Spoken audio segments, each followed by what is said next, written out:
바이낸스의 제재 변환, 규제 기관들의 컨트롤, 그리고 금권 세력들의 발빠른 움직임. 이제는 코인 거래의 틀이 바뀌고 있는 건 아닐까요?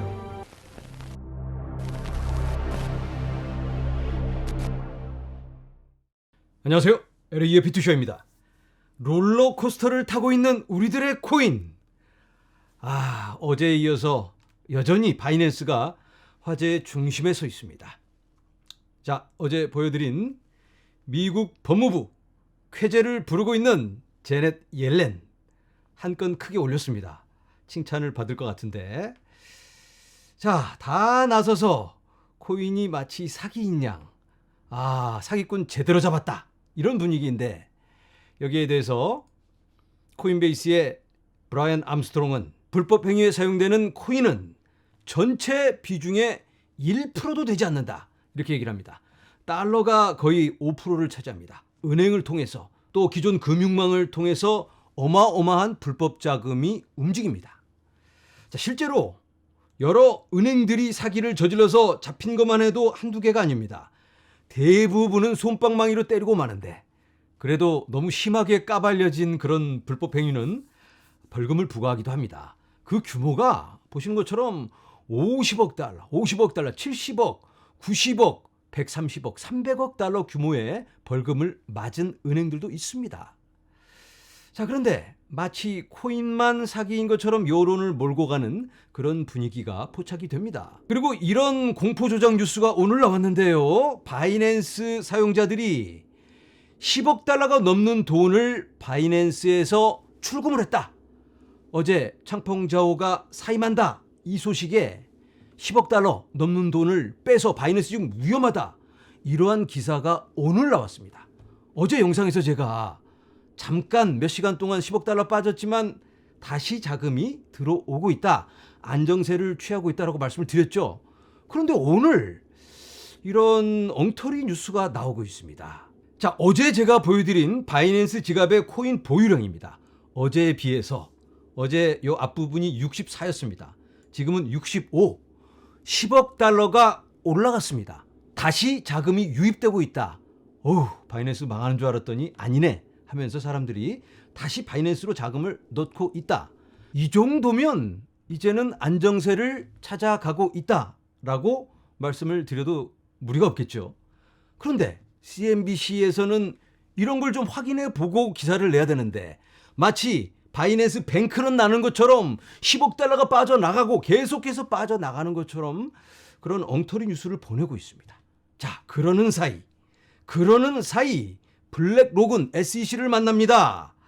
현물 비트코인에 대해서 논의하기 위해 바이낸스를 이제 밀어낸 것 같으니까 어느 정도 사전 작업이 있었겠죠.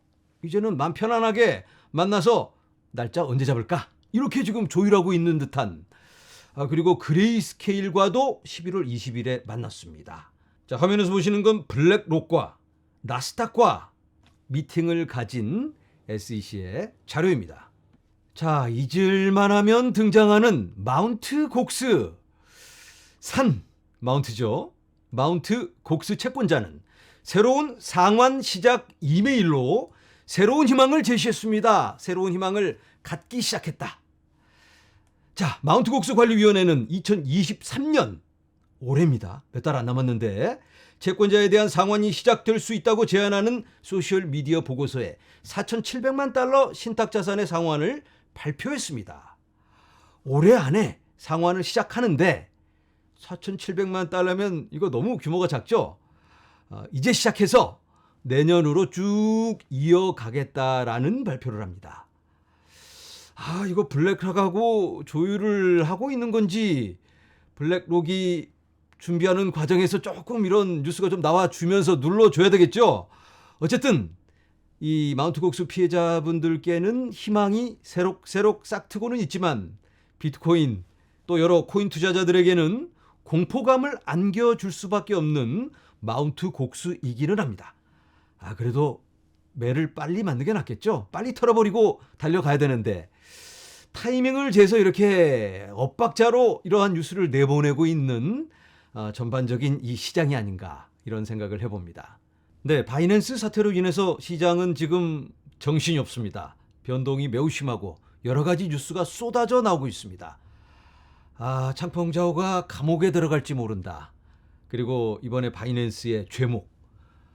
첫째로는 이란에 서비스를 제공한 그런 테러 방지를 제대로 못한 그런 죄목이 있고, 또 자금 세탁에 연루가 되었습니다.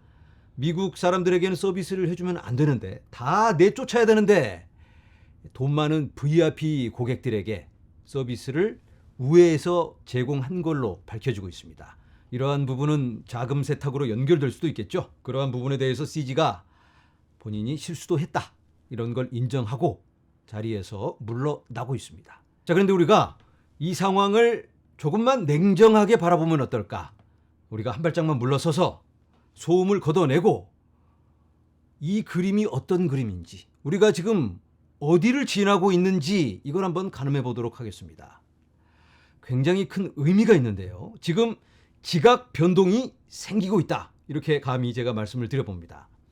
코인을 사고 파는, 또 코인을 보관하고 움직이는, 관리하는 그러한 틀이 바뀌고 있다. 초창기에는 비트코인을 산다면 이메일을 주고받고 어느 정도 서로 조율이 되면 페이팔로 돈을 보내면 그 다음에 지갑 주소를 보내서 코인을 받았습니다.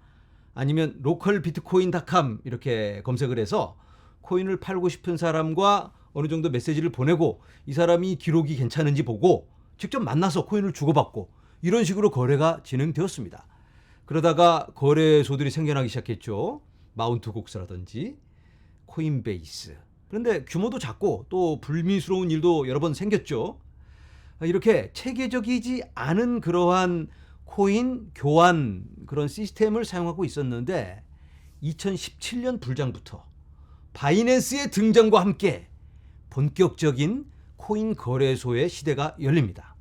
너도 나도 코인 거래소에서 코인을 거래하고 거래소에 상장됐다 그러면 난리가 납니다. 떡상을 하는 겁니다. 코인베이스 같은 경우는 코인을 취급하는 종목이 한 4개 정도밖에 안 됐어요. 그래서 여기에 추가되었다 그러면 어마어마한 상승으로 연결됐습니다.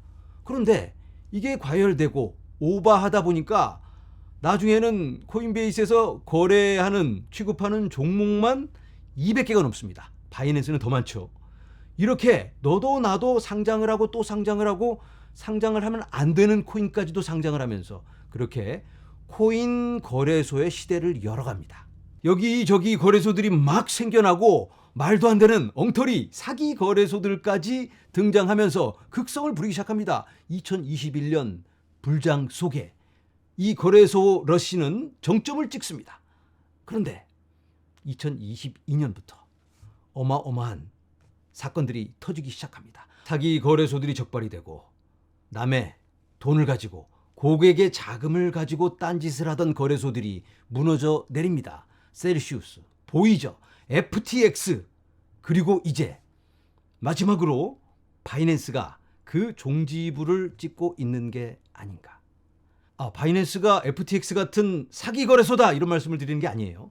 바이낸스는 결이 다릅니다. 하지만 특정 거래소가 주도하는 그러한 코인 거래 교환 방법은 이제는 바뀔 수밖에 없다. 이번 사건을 계기로 새로운 시대가 열린다라는 말씀을 드리고 있는 겁니다. 어떤 방법으로? 대안이 생기고 있기 때문인데요. 바로 탈중앙화 거래. 일단은 첫 번째로 탈중앙화 거래라면 2022년에 정말로 많은 코인 거래소들이 주저앉을 때 오직 룰에 의해서만 움직이는, 미리 짜여진 프로그램대로 실행되는 그런 탈중앙화 거래소만 그 자리를 지켰습니다. 셀시우스를 청산시킨 게 디파이입니다. 담보의 가치가 빌려간 돈보다 낮으면 청산을 바로 시켜버리는 거니까 누군가가 개입하지 않고 자동으로 그렇게 되는 겁니다. 자, 어제 바이낸스 뉴스 나오고 떡상을 한 코인들은 디파이 관련 코인들이었습니다. 유니스왑, DYDX, 토르체인, 이런 코인들이 갑자기 조명을 받습니다. 앞으로는 탈중앙화 코인들, 탈중앙화 거래소들이 대안이 될 수 있겠다. 그리고 앞으로 이런 코인 거래가, 코인을 사고 파는 방법이 꼭 탈중앙화 거래소를 통해서만 이루어지는 건 아닐 테고, 또 다른 여러 가지 대안이 있겠죠. 은행을 통해서 코인을 살 수 있는 방법도 생기고 페이팔이라든지 주식 거래소 이런 데서 코인을 살 수가 있게 됩니다. 그리고 비트코인 현물 ETF, 이더리움 현물 ETF, 또 다른 여러 묶음 현물 ETF가 막 생겨날 텐데 그러면 주식 거래하듯이 그런 ETF를 사면 되겠죠. 그러한 방법으로 코인을 사서 투자를 할 수 있는 거고 거래가 가능해집니다. 당연히 지금의 이런 코인 거래소는 그 위치가 그 영향력이 축소될 수밖에 없겠죠. 달러나 원화를 입금해서 코인을 사려면 일단은 거래소가 필요할 텐데 거래소 말고도 다른 방법이 생길 수 있습니다. 은행에서 그런 걸 대행해 줄 수 있고 어차피 은행도 앞으로 할 게 없어지니까 그런 걸 할 수 있습니다. 거래소들이 무조건 망한다는 말씀을 드리는 건 아닙니다. 코인 시장 규모가 어마어마하게 커지면 거래소들도 당연히 조금은 성장할 수 있겠지만 예전처럼 그런 폭발적인 성장, 이 코인 시장과 함께 비례적으로 성장하는 건 좀 어렵겠다. 이런 말씀을 드리는 거고요. 예전에는 탈중앙화 거래소가 현실성이 없었는데요. 유니스왑 같은 데서 코인을 다른 코인과 바꾼다고 하면 수수료가 $100가 넘어요. 10만 원 넘게 내고 다른 코인을 산다면 이거 그냥 거래소에서 몇 % 수수료 내고 사는 게 더 쌀 수가 있겠죠. 현실적이지가 않았는데 이더리움이 언제까지 이렇게 비쌀 수는 없습니다. 레이어 2를 통해서 폴리곤이라든지 알비트럼, 옵티미즘 이런 것들을 통해서 가격이 싸질 수도 있고 또 다른 대안 플랫폼이 나올 수가 있겠죠. 솔라나 덱스에서 코인을 거래를 하면 수수료가 거의 공짜입니다. 무지무지 빠르고 그러면 이러한 대안이 계속해서 나온다면 전반적으로 상향 평준화가 될 수밖에 없습니다. 수수료라든지 서비스 이런 것들이 이렇게 발전을 할 수밖에 없다. 물론 단번에 이게 바뀌진 않겠죠. 아마도 이 영상을 보시는 분들 대부분이 지속적으로 거래소를 사용할 것 같습니다. 그런데 언제 이런 필요를 느낄 수 있을까요? 거래소에서 횡포를 부린다든지 더 중요한 건 이런 탈중앙화 서비스가 너무나 쉬워진다면 쉽게 그냥 도토리 보내듯이 탁탁탁 코인을 보내고 바꿀 수가 있다면 인터페이스가 너무너무 쉽다면 그러면 그때부터는 자연스럽게 전환할 수 있는 동기부여가 될 수 있겠죠. 그리고 더 중요한 게 있습니다. 제가 거창하게 말씀을 드리고 있는데 앞으로는 이 코인이 기존 금융과 맞물려서 가야만 합니다.